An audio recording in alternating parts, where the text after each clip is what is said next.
El escape de mi Honda Civic 2012 colgaba literalmente de un gancho de ropa y una plegaria. Cada vez que caía en un bache camino a casa de mis padres, el coche hacía un sonido como de tractor agonizante. Era la clase de ruido que hacía que la gente en la banqueta se detuviera a mirar, preguntándose si todo el vehículo estaba a punto de explotar. Entré en la larga entrada pavimentada de la casa de mi infancia, en una zona exclusiva de la Ciudad de México, estacionándome bien lejos de la entrada principal. Tenía que hacerlo. Si me estacionaba demasiado cerca, a mi padre, Gerardo, le daría un infarto.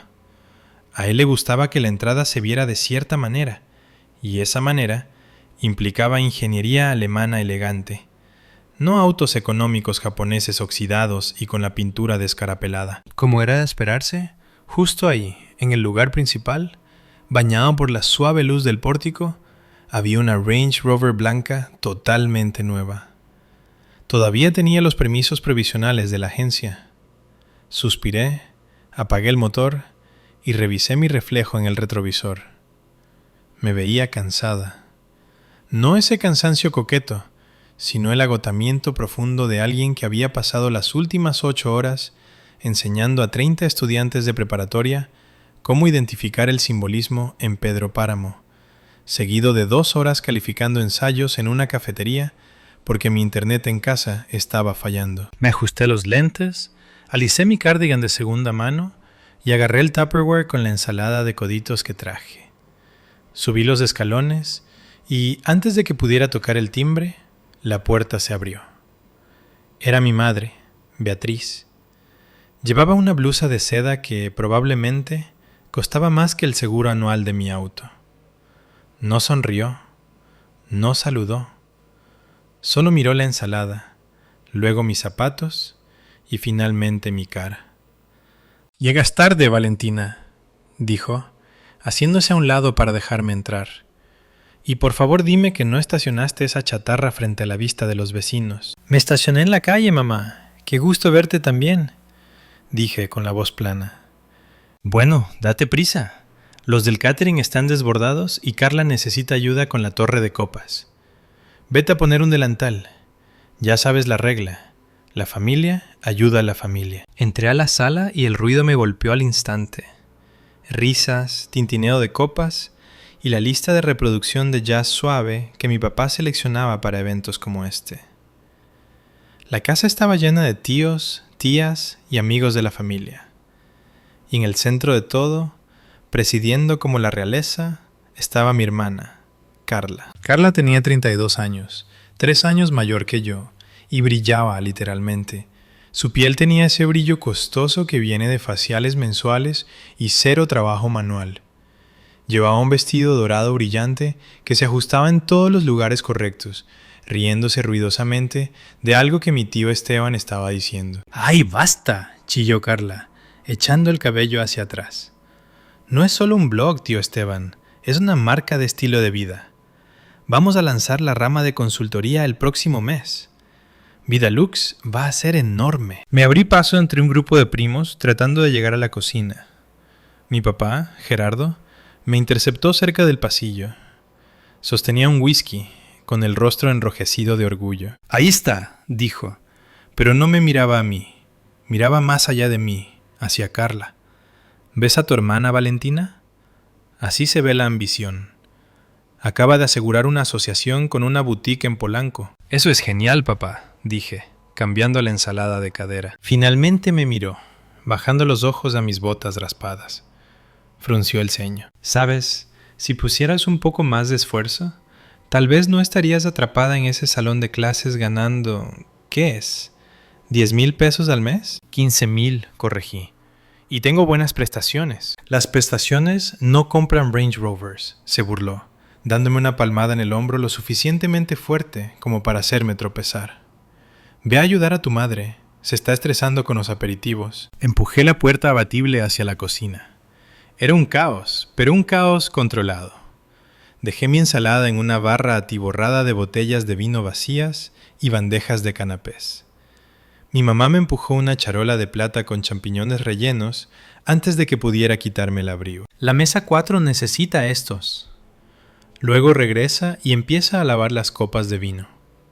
La empresa de alquiler no envió suficientes, ladró Beatriz. Hice lo que me dijeron. Caminé por la sala ofreciendo champiñones a personas que apenas hacían contacto visual conmigo. Yo era la ayuda. Yo era la hija invisible, la que seguía las reglas, obtuvo el título seguro y vivía una vida pequeña y tranquila. Para ellos, yo era una historia con moraleja sobre la mediocridad. Pero mientras circulaba por la habitación, no solo miraba a platos vacíos, miraba la casa. Noté la mancha de humedad en el techo de la esquina que había crecido 5 centímetros desde Navidad. Noté la corriente de aire que entraba por los marcos viejos de las ventanas que no habían reemplazado. Sabía, porque había revisado el historial crediticio de mis padres solo por diversión hace 3 meses, que habían rehipotecado esta casa 2 veces en los últimos 5 años para financiar los emprendimientos fallidos de Carla. Primero fue la pastelería de premios orgánicos para perros. Luego, los tapetes de yoga personalizados. Ahora, Vida Lux. Estaban desangrándose económicamente para mantener las apariencias, ahogándose en deudas para pintar un cuadro de éxito. Me dirigí al fondo de la sala, cerca de las puertas corredizas de cristal. Sentada allí, en un sillón de respaldo alto que parecía un trono, estaba mi abuela, la abuela Lucía. Tenía 85 años, era pequeña y vestía de encaje negro. Sostenía un bastón en una mano y una copa de vino tinto oscuro en la otra. Mientras todos los demás revoloteaban alrededor de Carla, la abuela se sentaba sola, con sus ojos oscuros y agudos escaneando la habitación como un halcón observando ratones de campo. Caminé y me arrodillé junto a su silla. «Hola, abuela». Su rostro se suavizó al instante. Extendió una mano, con la piel como papel pergamino, y acunó mi mejilla. «Mi tesoro, te ves cansada». «Solo una semana larga», susurré. «¿Te están tratando como mesera otra vez?», preguntó con voz rasposa, pero fuerte. Fulminó con la mirada a mi padre al otro lado de la sala. «Está bien, no me importa». «Te importa», me corrigió. «Solo tienes disciplina, a diferencia de ellos». Hizo un gesto con la barbilla hacia Carla, que ahora estaba parada en una silla para hacer un brindis sobre perseguir sueños. «Los lobos tienen hambre esta noche, Valentina», susurró la abuela, inclinándose cerca para que solo yo pudiera escuchar. «Míralos, bebiendo vino que no pueden pagar, conduciendo autos que pertenecen al banco. Me miran y no ven a una madre o una abuela, ven una alcancía». Apreté su mano. «Lo sé, abuela». «Bien», dijo, con un agarre sorprendentemente fuerte. «Mantén los ojos abiertos esta noche y la boca cerrada. El momento se acerca». Asentí, poniéndome de pie mientras mi madre me hacía señales frenéticas desde la puerta de la cocina. Toqué el bolsillo de mi cardigan. Adentro había un juego pesado de llaves. No las llaves de mi Honda destartalado, sino un anillo maestro que abría 12 edificios multifamiliares en toda la ciudad. Propiedades con un valor de más de 80 millones de pesos. Pensaban que yo era la campesina sirviendo a la princesa. No tenían idea de que yo ya era dueña del reino. Para entender por qué estaba lavando platos en la fiesta de vanidad de mi hermana, mientras secretamente estaba sentada sobre un imperio inmobiliario, tienes que retroceder 5 años. Adivi tukstoshi astonpatsmitais. Yo tenía 24 años, recién salida de la universidad, ahogada en préstamos estudiantiles y trabajando en 2 empleos solo para pagar la renta de un estudio en un sótano que olía a humedad y desesperación. Mi familia apenas me hablaba en ese entonces, principalmente porque no era lo suficientemente deslumbrante. No salía con un médico y no estaba lanzando un negocio. Solo era Valentina. Un martes lluvioso de marzo, la abuela Lucía me llamó. No llamó a mis padres, no llamó a Carla, me llamó a mí y me dijo que la recogiera para llevarla a una cita. Pensé que íbamos al doctor. En cambio, me dirigió a un edificio de ladrillo en el centro con una placa de latón que decía: Torres y Asociados, abogados. Entramos en una oficina que olía a caoba vieja, polvo y honorarios costosos. El licenciado Torres, un hombre de unos 60 años con un traje que se veía lo suficientemente afilado como para cortar vidrio, nos estaba esperando. No parecía el tipo de abogado que persigue ambulancias. Parecía el tipo de abogado que entierra cuerpos, legalmente hablando. La abuela se sentó, rechazó la oferta de agua y me miró. Valentina, dijo con voz firme, ¿conoces las propiedades, los 2 edificios de departamentos que tu abuelo y yo compramos a lo largo de 40 años? Por supuesto, dije, las casas de renta. Tu padre, escupió la palabra, ha estado hablándome sobre liquidación. Dice que el mercado está caliente. Dice que debería vender, mudarme a un asilo y darle su herencia por adelantado para que puedan disfrutarla. Él lo llama planificación patrimonial. Yo lo llamo avaricia. Se acomodó en su silla, agarrando su bastón. ¿Y tu hermana? Vino a verme la semana pasada pidiendo un préstamo de $1,000,000 para una visión. Ni siquiera tenía un plan de negocios, Valentina. Solo una visión. Me quedé en silencio. Sabía esto. Sabía que papá quería retirarse temprano a una casa en la playa y comprar un barco. Sabía que Carla veía a la abuela como un cajero automático. Si les dejo estos edificios en mi testamento, continuó la abuela, se venderán en 1 año. Tu padre comprará un condominio que no puede pagar y tu hermana se gastará el resto. 50 años de sudor, desaparecidos. Los inquilinos, buenas familias que han estado conmigo por décadas, desalojados para que un desarrollador pueda convertir los terrenos en lofts de lujo. El licenciado Torres deslizó una pila gruesa de documentos sobre el escritorio. Aterrizó con un golpe pesado. Esto, dijo Torres con su voz profunda y ronca, es un fideicomiso irrevocable de administración y traslativo de dominio. No entiendo, balbuceé. ¿Significa, interrumpió la abuela, que a partir de hoy estoy transfiriendo la propiedad de los 12 edificios a este fideicomiso? Y tú, Valentina, eres la única fiduciaria y la única beneficiaria. Mi boca se abrió. ¿Yo? Abuela, no puedo. La familia me matará. Papá va a... La familia no lo sabrá, dijo bruscamente. Esa es la condición.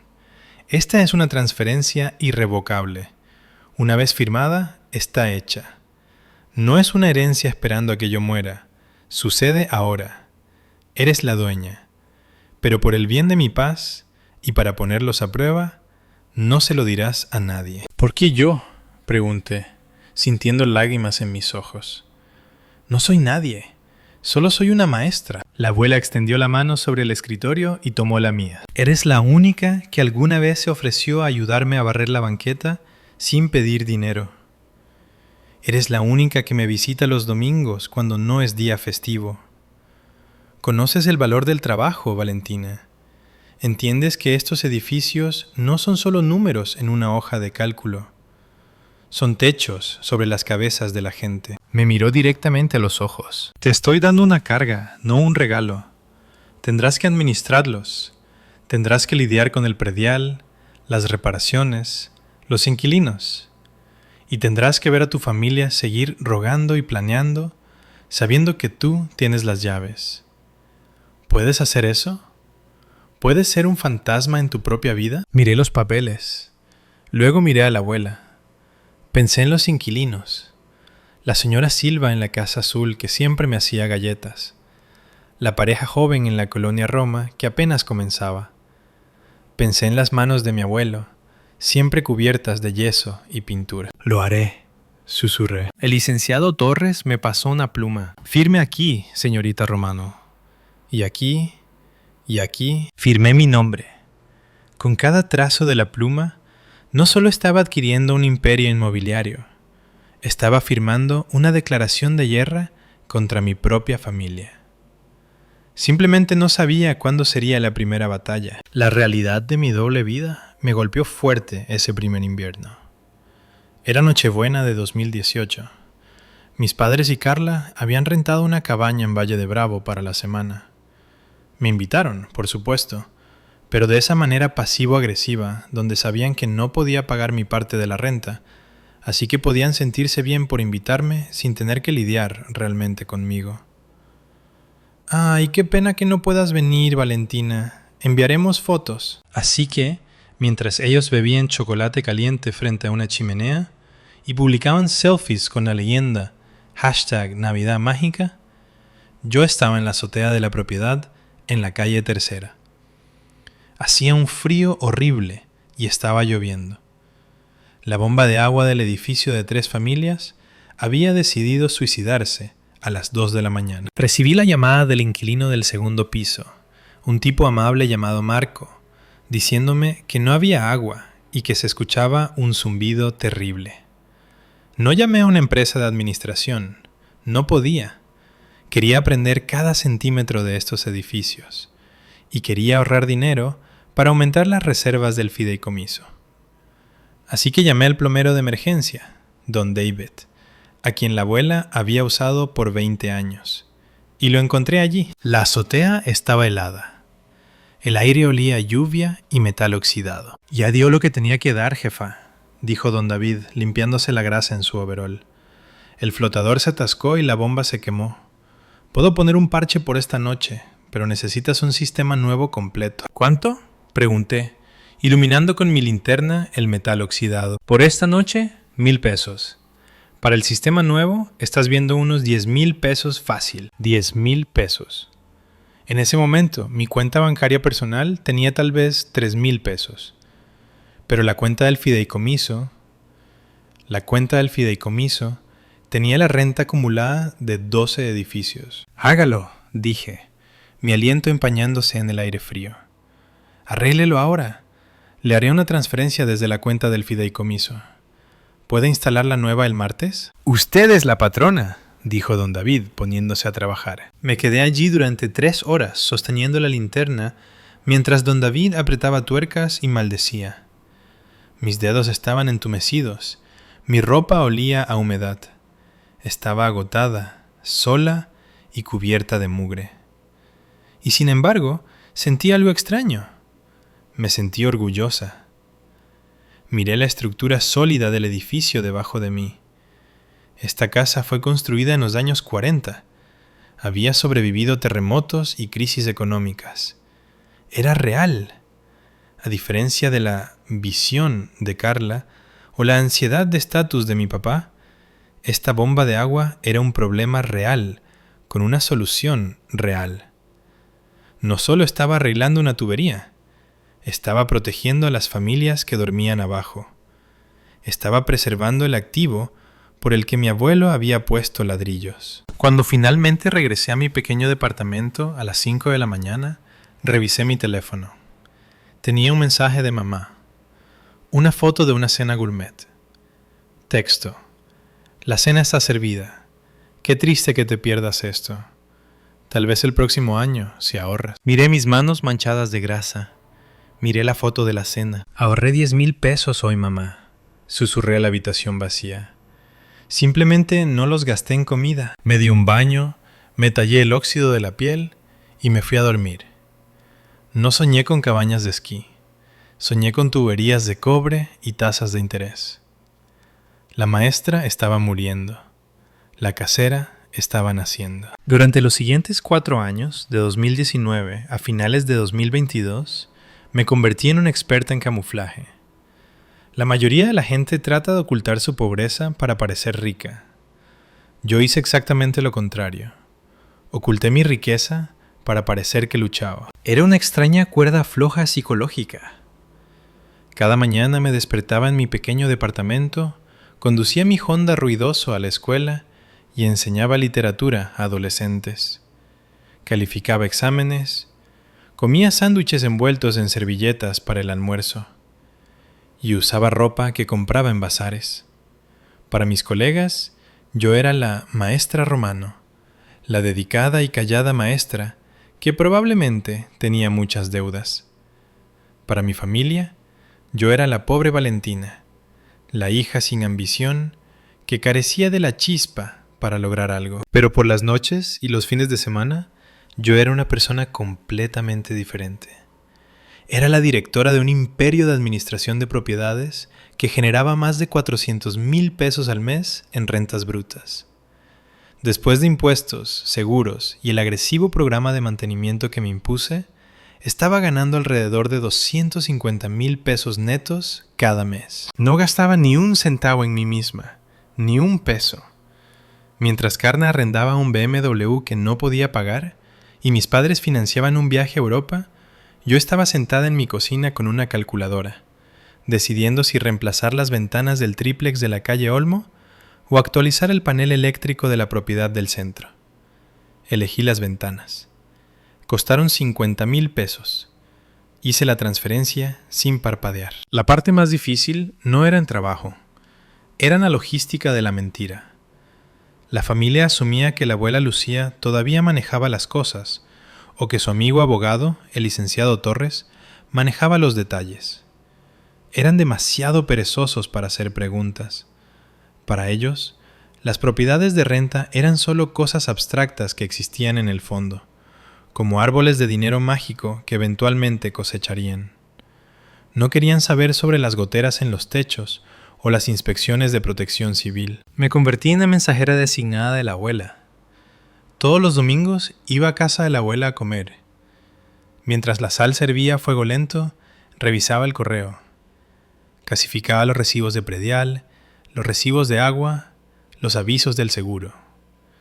Los metía en mi bolsa, me los llevaba a casa y los pagaba desde la cuenta del fideicomiso. Si mi papá alguna vez preguntaba, ¿cómo va el negocio?, yo solo me encogía de hombros y decía, ya sabes, la abuela. Ella tiene al licenciado Torres manejando todo. Yo solo recojo sus medicinas. Él asentía aliviado. Bien, no quiero que te distraigas de tu enseñanza. Necesitas esa plaza segura. La ironía era sofocante. Tenía más efectivo líquido en el fondo de reserva del fideicomiso que mi padre en toda su cuenta de retiro. Pero él me estaba dando lecciones sobre seguridad laboral. Hubo momentos peligrosos, por supuesto. En el verano de 2021, el mercado se volvió loco. Los precios de los bienes raíces en la ciudad se dispararon.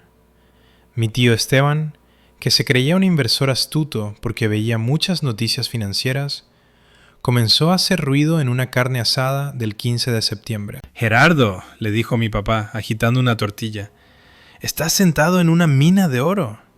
Ese edificio en la colonia Roma.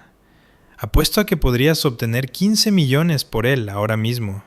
Así como está, en efectivo». Los ojos de mi papá se iluminaron. «¿Tú crees?» «Lo sé», dijo Esteban. «¿Por qué esperar? Convence a mamá de vender uno. Solo uno. Prueba las aguas». Yo estaba parada a 2 metros marinando alitas de pollo. Mi corazón martillaba contra mis costillas. Sabía exactamente por qué no podían venderlo. Porque la abuela ya no era la dueña. Yo lo era. Si intentaban vender, harían una búsqueda de título en el registro público de la propiedad. Y si hacían eso, verían el fideicomiso Familia Romano, Valentina Romano, fiduciaria. Tenía que intervenir. Me acerqué, limpiándome las manos en un trapo. «No sé, tío Esteban», dije, manteniendo mi voz casual. «Pasé por ahí ayer. La fachada parece tener algunas grietas, y escuché que las leyes de zonificación cambiaron para esa cuadra. Podría ser una venta difícil sin reparaciones mayores». Era una mentira. La estructura era sólida como una roca. Yo misma había mandado a resanar la mampostería hace 2 meses. Pero conocía a mi público. Papá frunció el ceño. «Reparaciones. No voy a pagar por reparaciones». «Exacto», dije. «Podría ser mejor dejar que el mercado se asiente. No quieres que te ofrezcan menos». Papá asintió, su codicia amortiguada por la perspectiva de trabajo real. «Valentina tiene razón. Mejor esperar hasta que mamá falte. Entonces podemos vaciar el lugar y venderlo limpio». Regresé a la parrilla, mis manos temblando. Ya estaban planeando el desmantelamiento. Ya estaban gastando el dinero. Me di cuenta entonces de que mi farsa no se trataba solo de privacidad. Era un asedio. Yo estaba manteniendo las puertas de la fortaleza cerradas mientras los bárbaros daban vueltas afuera esperando que la reina muriera. Para 2022, Las grietas en la fachada de mi familia no eran solo fracturas finas, eran agujeros enormes.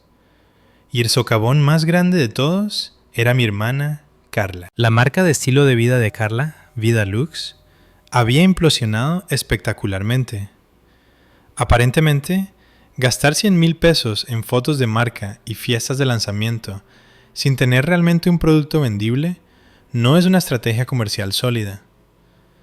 Estaba siendo demandada por 2 proveedores por falta de pago y se rumoreaba que su deuda de tarjeta de crédito rondaba la marca de los 200,000 pesos. La tensión llegó a un punto crítico en una cena dominical en octubre.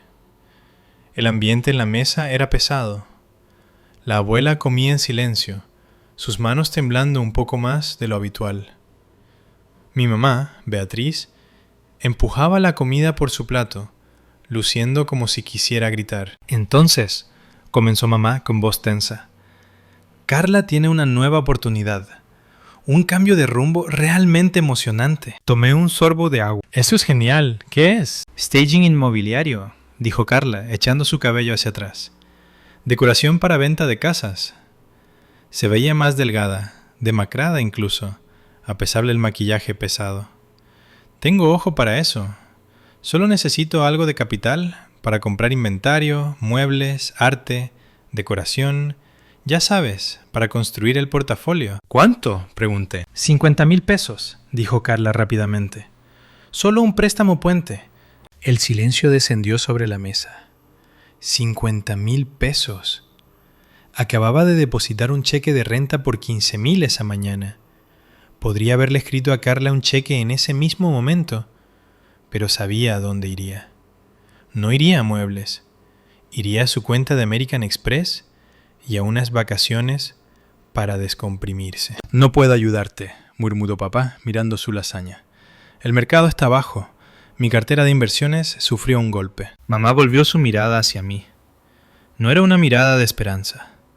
Era una mirada de derecho. Valentina, no tienes muchos gastos. Conduces ese auto viejo. Vives en ese departamento diminuto. Debes tener ahorros. Dejé mi tenedor. Tengo ahorros, mamá, pero son para mi fondo de emergencia. Vivo con sueldo de maestra.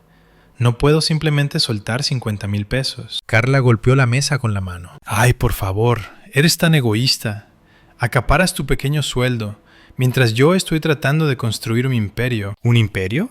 Repetí, luchando contra el impulso de reír. Carla, te están demandando. Eso es un malentendido, chilló ella. Luego se volvió hacia papá. Esto es ridículo. ¿Por qué le estamos rogando migajas a ella? Tenemos activos. La abuela tiene 12 edificios ahí sentados acumulando polvo. Deberíamos vender el de la calle Pino. Es feo de todos modos. Mi sangre se heló. La casa de la calle Pino. Era una hermosa construcción porfiriana. Acababa de pasar 6 meses restaurando la madera original en la entrada. Conocía a cada inquilino por su nombre. La abuela no va a vender, dije, mi voz más afilada de lo que pretendía. ¿Por qué no? Espetó Carla. Tiene 84 años. ¿Para qué necesita 12 casas? Vende una, dame el efectivo como un adelanto de mi herencia y puedo arreglar todo. Son matemáticas simples. No son matemáticas simples, dije. Es canibalismo. ¿Disculpa? Jadeó mamá. Estás hablando de trocear el trabajo de toda la vida de la abuela como si fuera un pavo, dije, mirando a Carla. No quieres construir un negocio, quieres un rescate. Eres una inútil, se burló Carla, poniéndose de pie. Eres una maestrita celosa y de mente pequeña que quiere que todos sean tan miserables y pobres como tú. Cuando la abuela muera y yo esté a cargo, las cosas van a ser diferentes. Salió furiosa de la habitación. Mamá me fulminó con la mirada, luego la siguió. Papá se sirvió otra copa de vino, negándose a mirarme. Miré a la abuela. No había dicho una palabra. Simplemente me guiñó un ojo. Un guiño lento y deliberado. Más tarde, mientras ayudaba a la abuela a meterse en la cama, susurró. La calle Pino se ve hermosa, tesoro. El nuevo color verde salvia. Me gusta. Me congelé, acomodando la manta a su alrededor. ¿Lo viste? Hice que el licenciado Torres me llevara la semana pasada. Sonrió débilmente. Ellos ven un edificio feo para vender. Yo veo lo que construiste. Mantén la línea, Valentina. No dejes que te rompan. No lo haré, prometí. Pero mientras conducía a casa esa noche, agarrando el volante de mi Honda tembloroso, me di cuenta de que el reloj estaba corriendo. Carla estaba desesperada. Y la gente desesperada hace cosas peligrosas. A principios de 2023, la presión venía de todos lados. Mientras mi familia luchaba contra sus demonios financieros, yo luchaba contra una amenaza muy real y muy física en uno de mis edificios. Lo llamaba el inquilino del infierno. Su nombre era el Javi, y se había mudado al primer piso de la propiedad número 6, un edificio sólido en una colonia popular. No estaba en el contrato. Era el novio de la mujer que vivía allí. Pero cuando ella se mudó en medio de la noche, él se quedó. Y entonces comenzaron los problemas. Música de banda a todo volumen a las 3 de la mañana. Tráfico de gente entrando y saliendo del departamento toda la noche. Cosas raras encontradas en el pasillo. Los inquilinos del segundo y tercer piso, una pareja de ancianos amables y una madre soltera con un bebé, estaban aterrorizados.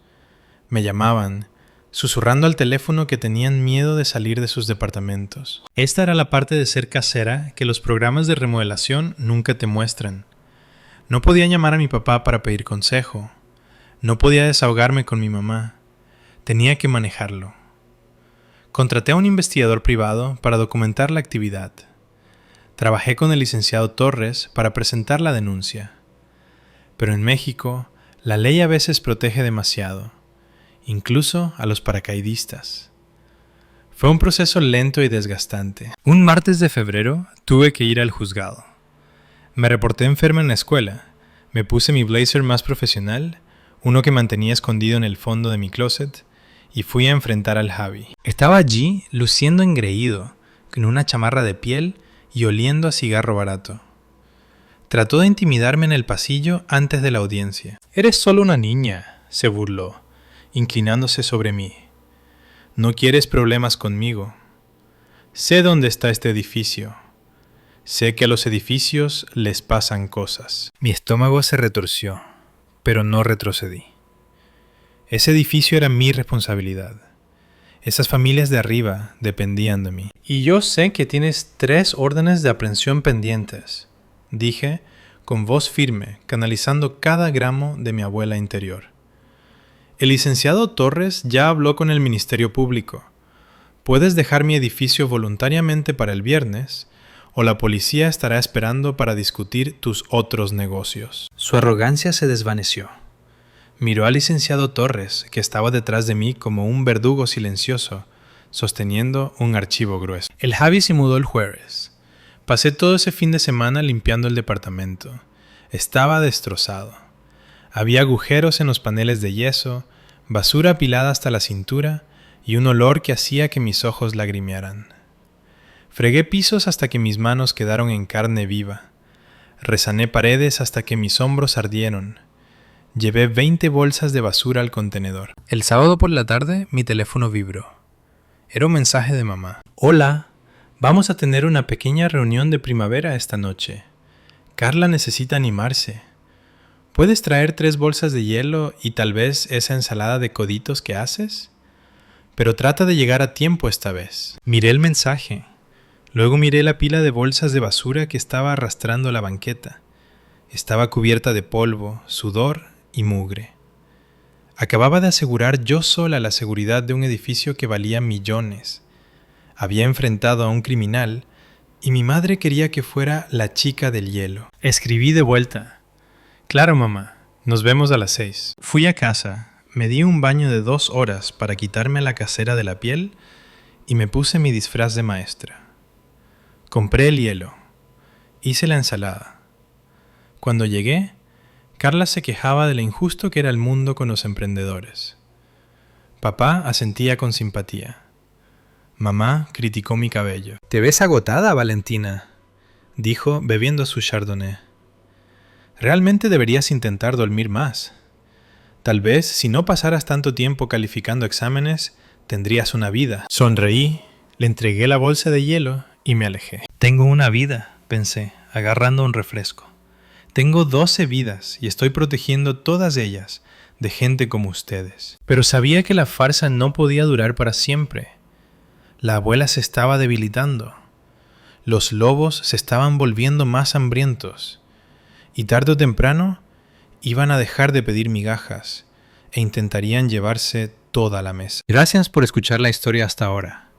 Si estás disfrutando ver a Valentina construir su imperio secreto justo bajo las narices de su familia, por favor dale me gusta y suscríbete al canal. Realmente nos ayuda. Además, déjame saber en los comentarios desde qué ciudad estás escuchando. Me encantaría ver dónde está creciendo nuestra comunidad. Ahora, volvamos al drama. La primavera de 2023 trajo calor a la ciudad, pero trajo un frío a mi corazón que no podía sacudirme. La abuela Lucía comenzó a desvanecerse. Empezó con cosas pequeñas, olvidaba el nombre de su inquilino favorito, dejaba la estufa encendida. Luego, a finales de abril, llegó la llamada. Estaba a mitad de una clase cuando mi teléfono vibró con una llamada de su vecina. La abuela había colapsado en su jardín. Llegué al hospital antes que la ambulancia. Cuando entré corriendo a la sala de espera de urgencias, con el pecho agitado, esperaba ver a mi familia allí.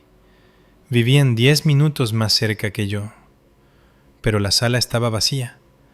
Me senté sola durante 2 horas antes de que mi padre, Gerardo, finalmente entrara paseando. No estaba corriendo, estaba revisando su reloj. Mamá venía detrás de él, quejándose del costo del estacionamiento del hospital. ¿Está estable?, preguntó papá sin mirarme a mí, sino a la enfermera de triaje. Está en terapia intensiva, dije, poniéndome de pie. Fue un derrame menor. Está consciente, pero débil. ¡Genial!, suspiró mamá, dejándose caer en una silla de plástico. ¿Sabe si su seguro cubre la terapia intensiva? ¿O esto va a salir del patrimonio? La miré fijamente. ¿Del patrimonio? Mamá, todavía está viva. Está justo detrás de esas puertas. Solo estoy siendo práctica, Valentina, espetó mamá. Los cuidados son caros. Si necesita cuidados a largo plazo, ese dinero se agota rápido. Necesitamos proteger los activos. No entraron a verla de inmediato. Se sentaron en el pasillo y discutieron sobre el poder notarial. Me alejé, mis manos cerradas en puños tan apretados que mis uñas se clavaban en mis palmas. Entré a la UCI. La abuela se veía tan pequeña en la cama, conectada a monitores que pitaban. Su rostro estaba pálido, pero sus ojos estaban abiertos. Cuando me vio, trató de sonreír. Un lado de su boca no se levantaba del todo. «Los lobos», susurró, su voz apenas audible sobre el zumbido de la maquinaria. «¿Están aquí?» «Están afuera», dije, tomando su mano. Se sentía frágil, como una hoja seca. «Están preocupados por el parquímetro». Cerró los ojos. Una lágrima se escapó. «No dejes que vendan». «Todavía no». «No lo haré», prometí. «Soy el muro, ¿recuerdas? Nada pasa por mí». Durante las siguientes 2 semanas, viví una doble vida que era aún más agotadora que antes. De día enseñaba. Por la tarde, administraba las propiedades, manejando una gotera en la casa de la Roma y una vacante en el edificio del norte. Por la noche, dormía en la silla junto a la cama de hospital de la abuela. Mis padres y Carla visitaban esporádicamente. Lo trataban como una oportunidad para fotos. Carla entraba, sostenía en la mano de la abuela exactamente el tiempo suficiente para tomar una selfie para su historia de Instagram, con la leyenda «Rezando por mi ángel», #LaFamiliaPrimero. Y luego se iba a un brunch. Nunca preguntaban a los médicos sobre su recuperación. Solo preguntaban sobre la línea de tiempo. «¿Cuánto tiempo hasta que sepamos?», seguía preguntando papá. «¿Cuánto tiempo hasta que tengamos que tomar decisiones?». Se referían a decisiones de final de vida. Prácticamente estaban revisando sus relojes, esperando que muriera para que pudiera comenzar la lectura del testamento. Pero el punto de quiebre no fue su insensibilidad. Fue el robo. Mientras la abuela estaba en el hospital, tuve que ir a su casa para reunir sus documentos personales para la planificación del alta. La íbamos a mover a cuidados paliativos, hospice en casa, en mi departamento, porque mis padres se negaron a recibirla. No tenemos espacio, mintieron, a pesar de tener una casa de 4 recámaras. Estaba sentada en la mesa de la cocina de la abuela, revisando su correo personal, las cosas que no estaban relacionadas con las propiedades. Su estado de cuenta personal estaba encima de la pila. Lo abrí, esperando ver las facturas habituales del súper, pagos de servicios, la donación mensual a la iglesia. En cambio, vi un retiro. 5,000 pesos en efectivo con fecha del 14 de febrero. Luego otros 8,000 pesos el 2 de marzo. Luego un cheque cobrado en efectivo. 100,000 pesos el 15 de marzo. Mi estómago se hundió. La abuela no había salido de la casa en marzo excepto para ir a la iglesia. Ciertamente no había ido al banco a retirar miles de pesos. Abrí la banca en línea en su iPad. Tenía sus contraseñas porque le ayudé a configurarla. Hice clic en la imagen del cheque cobrado. La firma decía el nombre de la abuela, pero no era la mano de la abuela. La L en Lucía era demasiado curva. La inclinación estaba mal. Se veía temblorosa, forzada. Reconocí esa curva. La había visto en tarjetas de cumpleaños durante 29 años. Era la letra de Carla. Me recosté en la silla. La habitación daba vueltas. Revisé los últimos 6 meses de estados de cuenta. El total faltante era de $500,000 de pesos. $500,000, robado a una mujer de 85 años que yacía en una cama de hospital. Agarré mi teléfono y llamé al licenciado Torres inmediatamente. Licenciado Torres, dije, mi voz temblando de rabia. Necesito que haga una auditoría forense en la cuenta personal de Santander de la abuela. Ahora. Valentina, sonó preocupado. ¿Qué encontraste? Carla, escupí el nombre como veneno. Ha estado falsificando cheques. Ha estado vaciando los ahorros personales de la abuela, probablemente para pagar sus tarjetas de crédito. ¿Quieres presentar una denuncia policial?, preguntó Torres. Su voz cambió instantáneamente de amigo preocupado a tiburón legal. Miré el estado de cuenta. Pensé en Carla tomando selfies en la UCI. Pensé en mi papá dando lecciones sobre ambición. Todavía no, dije con frialdad. ¿Por qué? Si llamo a la policía ahora, conseguirán abogados y lo alargarán. Dirán que la abuela le dio permiso. Será su palabra contra la de ella. Entonces, ¿qué quieres hacer? Quiero esperar, dije. Están planeando una reunión, ¿no? Papá mencionó una cumbre familiar para discutir el patrimonio. Sí, confirmó Torres. Tu padre llamó a mi oficina ayer. Quería saber si tenía las escrituras listas para la transferencia. Déjalos tener su reunión, dije. Déjalos exponer sus planes. Déjalos pensar que han ganado. Y cuando pongan sus cartas sobre la mesa, voy a quemar toda la mesa. Entendido, dijo Torres. Prepararé la carpeta. Colgué. Miré el cheque falsificado en la pantalla una última vez. Luego tomé una captura de pantalla y la guardé en una carpeta llamada Evidencia. La maestra en mí se había ido. La nieta estaba de luto. Pero la casera estaba lista para desalojar. Agosto de 2023. El aire era denso y húmedo. La abuela descansaba en la habitación de invitados de mi departamento. Había contratado a una enfermera privada para ayudar durante el día, mientras yo daba clases de verano, pagándolo del fideicomiso. Mis padres asumían que el seguro lo cubría. No los corregí. Un martes por la tarde, mi teléfono sonó con una notificación del chat grupal Familia Romano, un chat en el que había estado silenciada durante años. Mamá, domingo 20 de agosto, 1 de la tarde. Nuestra casa, asistencia obligatoria.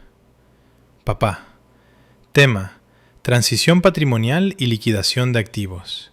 Necesitamos tomar decisiones antes de que mamá empeore, sin excusas. Carla, tengo unas ideas geniales. He estado haciendo investigación de mercado. Emoji de dinero con alas. Miré la pantalla. Liquidación de activos. Ya ni siquiera lo ocultaban. Planeaban vender las propiedades mientras la abuela todavía respiraba en mi habitación de invitados. Entré a la habitación de la abuela. Estaba despierta, mirando por la ventana el comedero de pájaros que le había puesto. Convocaron a la reunión, le dije suavemente. La abuela giró la cabeza lentamente. Ya no podía hablar mucho. La afasia del derrame había empeorado. pero su mente seguía allí. Me miró, sus ojos feroces. Levantó la mano e hizo un movimiento de espantar. Luego me señaló. «Ve». «¿Quieres que termine con esto?», pregunté. Él asintió. Luego alcanzó la libreta que usábamos para comunicarnos. Con mano temblorosa escribió una palabra. Justicia. Besé su frente. «Está bien, abuela. Te traeré justicia». Pasé el resto de la semana preparándome. No califiqué exámenes. No limpié canaletas. Me preparé para la guerra. Me reuní con el licenciado Torres 3 veces. Organizamos todo. Los documentos originales del fideicomiso de 2018, los 5 años de declaraciones de impuestos, los estados de cuenta bancarios que mostraban cada peso de ingreso de renta entrando a la cuenta del fideicomiso y cada peso de gastos saliendo, los recibos de los techos nuevos, las bombas de agua, la mampostería restaurada y en una carpeta roja separada, los estados de cuenta bancarios que mostraban el robo de Carla. El domingo por la mañana me desperté temprano. No me puse mi cardigan habitual ni mis botas raspadas. Fui al fondo de mi closet y saqué un traje sastre que había comprado para este día exacto. Era gris carbón, hecho a la medida y afilado. Me puse tacones. Me recogí el cabello en un chongo apretado. Me miré en el espejo. No parecía la maestra Romano. Parecía la directora general de una corporación multimillonaria. Me subí a mi Honda, la última vez que conduciría esta chatarra a su casa, y me dirigí a la zona residencial. Ya no era la nieta invisible. Era la dueña y venía a cobrar. Llegué a casa de mis padres a la 1 de la tarde en punto. La entrada estaba llena. El Mercedes arrendado de Carla estaba allí, estacionado chueco. La camioneta del tío Esteban estaba allí. Entré sin tocar. La sala había sido reorganizada. La mesa de centro estaba apartada. Hileras de sillas plegables miraban hacia la televisión, que estaba conectada a la laptop de Carla. Parecía menos una reunión familiar y más una junta de accionistas de una empresa en quiebra. «¿Estás aquí?», dijo mamá, levantando la vista de una bandeja de galletas. Se detuvo. Miró mi traje. «¿Por qué estás vestida así? Pareces ir a un funeral». «Vengo de misa», mentí suavemente. Pensé en mantenerme formal. «Bueno, siéntate atrás», papá agitó una mano. «Carla tiene una presentación». Tomé asiento en la última fila junto a mi prima menor, Maya. Maya tenía 19 años, era inteligente y la única otra persona en la familia que veía a través de las tonterías. Me puso los ojos en blanco y susurró. «¿Puedes creer esto? Tienen un PowerPoint». «Mira y aprende, Maya», le susurré de vuelta. Papá se puso de pie al frente de la sala. Se aclaró la garganta. «Gracias a todos por venir. Como saben, mamá no está bien, y la realidad es que tiene una cartera significativa de activos que actualmente están siendo subutilizados. Hoy vamos a discutir el plan para el patrimonio romano». Le hice un gesto a Carla. Ella se puso de pie, sosteniendo un puntero láser. «Hola a todos», sonrió radiante, haciendo clic en la primera diapositiva. Proyecto Libertad, maximizando el legado. «Ok, chicos». Carla comenzó a usar su voz de influencer. «He estado revisando los números. La abuela tiene 12 propiedades. Basado en avalúos rápidos en línea, el valor total es de alrededor de 100 millones de pesos». Un murmullo de emoción recorrió la sala. El tío Esteban se lamió los labios. «Sin embargo», continuó Carla, «administrar inquilinos es mucho trabajo. Es asqueroso. ¿Quién quiere lidiar con inodoros tapados?» «Yo no». Hizo clic en la siguiente diapositiva. Mostraba un mapa de la ciudad con grandes X rojas sobre 8 de las propiedades. «Mi propuesta es simple. Liquidamos los 8 edificios más antiguos inmediatamente. Tengo un contacto en una desarrolladora que está dispuesta a hacer una oferta en efectivo. Es un poco por debajo del valor de mercado, pero es rápido. Tomamos ese efectivo, aproximadamente 60 millones, y lo repartimos». «¿Y los otros 4? preguntó el tío Esteban. «Nos quedamos con los 4 más bonitos». Carla sonrió. «Yo los administraré personalmente. Los convertiré en Airbnbs de lujo. Estancias Lux by Carla. El ingreso pasivo será enorme. ¿Qué pasa con los inquilinos actuales?, preguntó Maya, levantando la mano. Algunos han vivido ahí por 20 años. Les damos 30 días de aviso. Carla se encogió de hombros. El progreso duele. Lo siento. Me senté allí con cara de piedra. Estaban hablando de desalojar a la señora Silva. Estaban hablando de vender el hogar por el que yo había sangrado. Ahora, papá intervino de nuevo. Para que esto suceda, necesitamos presentar un frente unido ante los tribunales. Dado que mamá está incapacitada, estoy solicitando la tutela de emergencia para ejecutar estas ventas. Sacó una pila de papeles. Necesito que todos firmen este documento, diciendo que están de acuerdo con el plan. Ayudará a acelerar la decisión del juez. Comenzó a pasar las tablas con clip. Cuando llegó a mí, ni siquiera me dio una pluma. Realmente no necesitas firmar, Valentina, dijo con desdén. Esto es principalmente para los interesados principales, pero puedes firmar como testigo. ¿Interesados principales?, repetí, mi voz resonando en la sala. Bueno, sí, se rió Carla. Quiero decir, eres maestra, Valentina.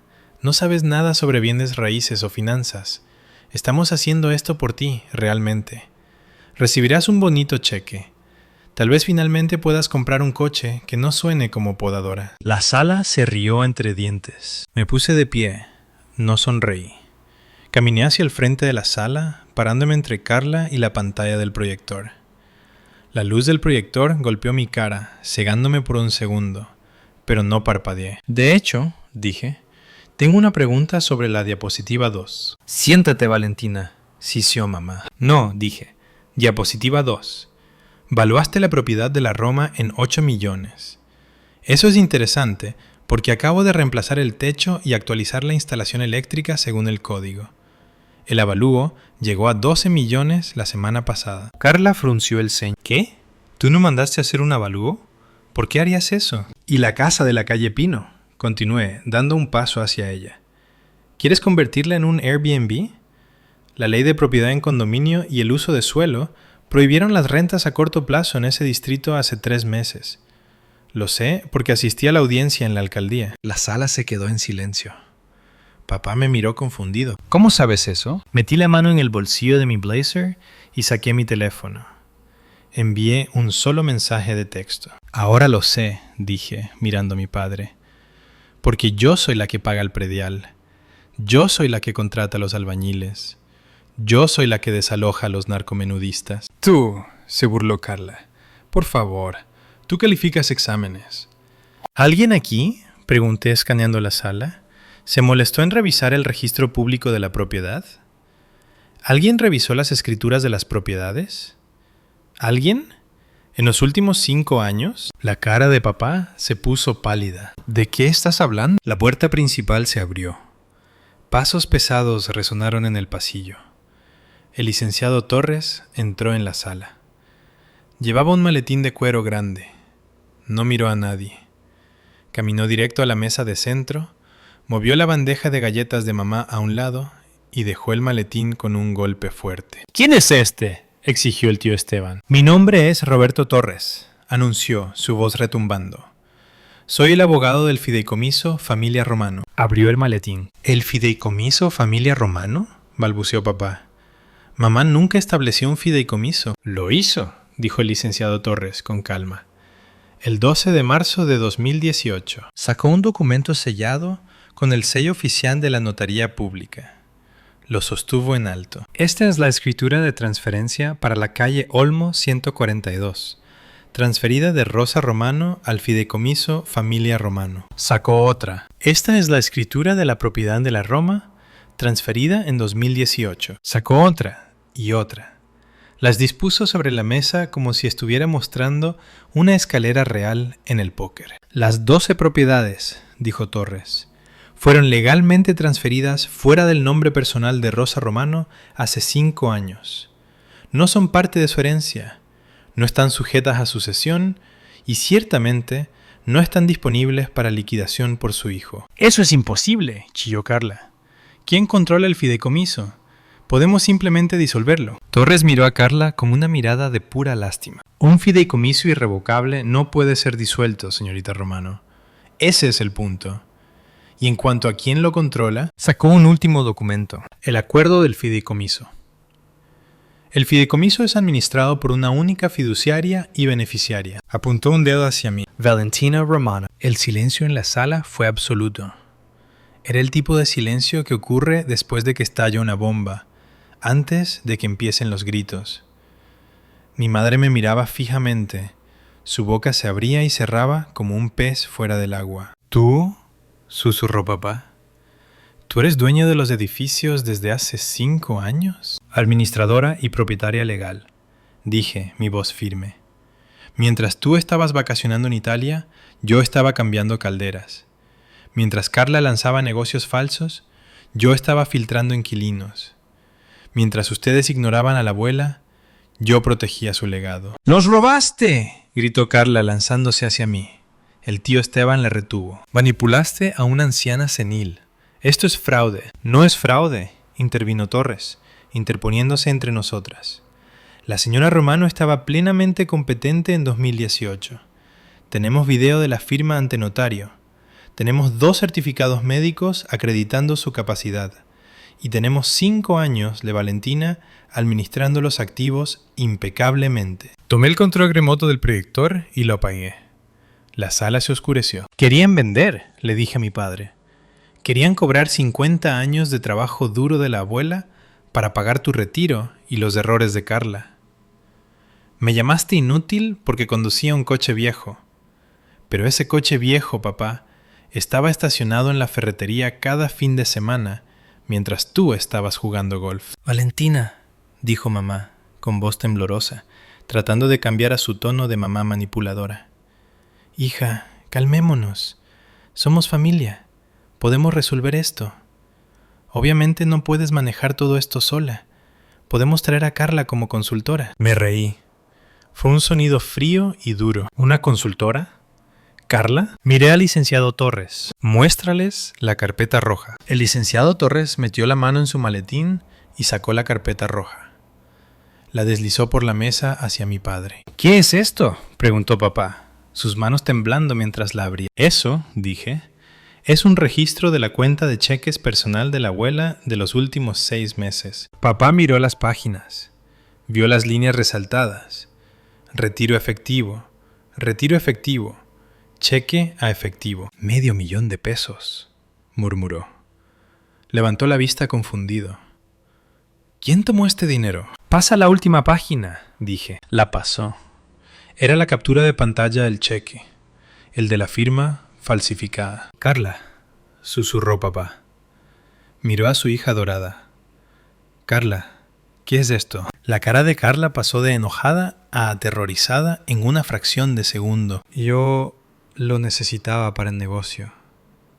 La abuela dijo que podía tomarlo prestado. Olvidó que está enferma. La abuela no dijo nada, la corté, porque la abuela no podía hablar esa semana. Estaba en terapia intensiva. Y esa firma, esa no es suya. Eso es falsificación. Carla, eso es abuso de ancianos. Eso es un delito grave. Era un préstamo, lloró Carla, lágrimas corriendo por su rostro, arruinando su maquillaje. Iba a pagarlo cuando vendiéramos los edificios. ¿Ibas a pagarlo con su propio dinero?, pregunté. Así no funcionan los préstamos.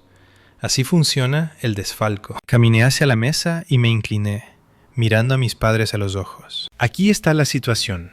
Soy dueña de las propiedades, todas ellas. No habrá venta. No habrá imperio de Airbnb. No habrá pago en efectivo para su retiro. Señalé la carpeta roja. ¿Y con respecto al $500,000 que robaste, Carla? El licenciado Torres ha redactado un reconocimiento de deuda. Torres colocó una sola hoja de papel sobre la mesa. Firmas esto, le dije a Carla. Admites la deuda y aceptas un plan de pago. 5,000 pesos al mes hasta que cada centavo sea devuelto a la cuenta de la abuela. Si fallas un pago o si intentas pelear el fideicomiso en la corte, llevaré esta evidencia al Ministerio Público. ¿No meterías a tu hermana a la cárcel?, jadeó mamá, agarrando sus perlas. Valentina, es tu hermana. Y la abuela era su abuela, grité, finalmente perdiendo la compostura. Mi voz se quebró con el peso de 5 años de silencio. Ella le robó a una mujer moribunda. ¿Dónde estaba tu indignación entonces, mamá? ¿Dónde estaba tu moralidad cuando planeabas desalojar a la señora Silva? Respiré hondo, alisando mi blazer. Tienen 5 minutos para decidir. ¿Firman el papel y me dejan en paz? ¿O llamo a la policía ahora mismo? La sala estaba mortalmente silenciosa. Incluso el tío Esteban miraba al suelo, distanciándose del radio de la explosión. Carla miró a papá. Papá miró hacia otro lado. Estaba derrotado.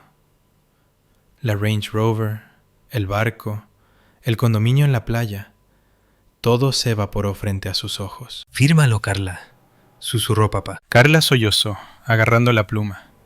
Garabateó su nombre. El licenciado Torres tomó el papel, lo revisó y lo puso en su maletín. Sabía elección. Agarré mi bolsa. «Se levanta la sesión», dije. «No vengan a mi casa. No visiten a la abuela. Ella no quiere verlos. Si necesitan actualizaciones sobre su salud, el licenciado Torres les enviará un correo electrónico». «¡Valentina!», gritó mamá mientras me giraba hacia la puerta. «Estás destruyendo esta familia». Me detuve en el umbral. Miré hacia atrás a las personas a las que había pasado toda mi vida tratando de complacer. Las personas que me habían hecho sentir pequeña para que ellos pudieran sentirse grandes. «Yo no destruí a esta familia», dije. «Solo encendí la luz. Ustedes son los que no soportan lo que ven». Salí. Me subí a mi Honda. Giré la llave y por primera vez el motor ruidoso sonó a victoria. Las consecuencias fueron espectaculares. Carla no solo perdió el dinero, perdió su estatus social. Sin la herencia para respaldarla, sus acreedores cayeron sobre ella. Tuvo que vender el Mercedes. Se mudó de regreso al sótano de mis padres, el mismo lugar del que solía burlarse de mí por escapar. Mis padres intentaron lanzar una campaña de relaciones públicas en mi contra con la familia extendida. Llamaron a tías y primos diciéndoles que había manipulado a la abuela y robado el patrimonio. Pero olvidaron una cosa. Yo tenía las llaves. El tío Esteban me llamó una semana después, no para gritar, sino para preguntar si podía mantener su contrato de mantenimiento en los edificios. «Sé que las cosas están complicadas con tu papá», dijo Esteban con voz avergonzada. «Pero negocios son negocios, ¿verdad, Valentina?» «Negocios son negocios, tío», estuve de acuerdo. «Pero las tarifas son las tarifas. ¿Me cobras precio justo de mercado o encuentro a alguien más?» «Trato hecho», dijo. Así de simple, la familia se alineó. Siguieron el dinero y el dinero estaba conmigo. La abuela Lucía falleció 3 semanas después de la reunión. Murió mientras dormía en la habitación de invitados de mi departamento, con la ventana abierta para poder escuchar los pájaros. Yo sostenía su mano cuando dio su último aliento. No lloré inmediatamente, solo sentí una profunda sensación de paz. Ella había aguantado lo suficiente para ver la transferencia de poder. Sabía que su legado estaba a salvo. El funeral fue incómodo. Mis padres se sentaron a un lado del pasillo. Yo me senté en el otro. Llevaban negro y lloraban ruidosamente para la audiencia. Yo llevaba el mismo traje gris carbón que usé en la confrontación. No lloré. Me mantuve erguida. Después del servicio, Maya se acercó a mí. «Eso fue increíble», dijo en voz baja. «¿Lo que hiciste?» «No se trataba de ser increíble, Maya», dije. «Se trataba de hacer el trabajo». «¿Puedo?» dudó. «¿Puedo trabajar para ti? Quiero aprender. No las cosas falsas de influencer que hace Carla, las cosas reales». La miré. Me vi a mí misma hace 5 años. Asustada, pero dispuesta a trabajar. «Te veo en la oficina el lunes», dije. «Trae botas de trabajo. Vamos a inspeccionar unos cimientos». Han pasado 2 años desde la confrontación. Ya no conduzco el Honda Civic. Conduzco una Ford Lobo F-150. No es llamativa, pero es práctica para cargar madera y tabla roca. El fideicomiso romano ha crecido. Compré la propiedad número 13 el mes pasado. Un remate bancario que mi papá habría despreciado. La estoy renovando ahora. Mis padres y yo no hablamos. Lo último que supe fue que papá tuvo que salir del retiro para trabajar medio tiempo como consultor, porque no podían pagar su estilo de vida sin la herencia. Carla está trabajando como recepcionista en una agencia de autos. Me paga 5,000 pesos al mes, todos los meses. Dono sus cheques directamente a una caridad para la prevención del abuso de ancianos. Ayer estaba parada en la azotea de la Casa de la Roma, mirando hacia la Ciudad de México. El sol se estaba poniendo, proyectando una luz dorada sobre los edificios viejos. Pensé en la abuela, pensé en la campesina y la princesa. Ellos querían la cosecha, pero despreciaban la tierra. Querían el título, pero odiaban el trabajo. Yo viví en la tierra por 5 años. Aprendí que en la tierra es donde está el valor. La tierra es honesta. Revisé mi teléfono. Un mensaje de Maya. Inquilino del 4B dice que el fregadero gotea. En mi camino para arreglarlo, sonreí. El imperio estaba en buenas manos. Ya no soy la nieta invisible. Soy Valentina Romano. Soy la dueña y mis inquilinos duermen seguros esta noche. Esa es mi historia. ¿Fui demasiado fría por amenazar a mi hermana con la cárcel y cortar a mis padres por completo? ¿O era la única manera de evitar que desangraran a la abuela? Leo todos los comentarios, así que déjame saber qué piensas. Si crees que el trabajo duro siempre debe vencer al derecho de nacimiento, dale me gusta a ese botón. Y si quieres ver más historias donde la callada se lleva todo, por favor, suscríbete al canal. Gracias por ver.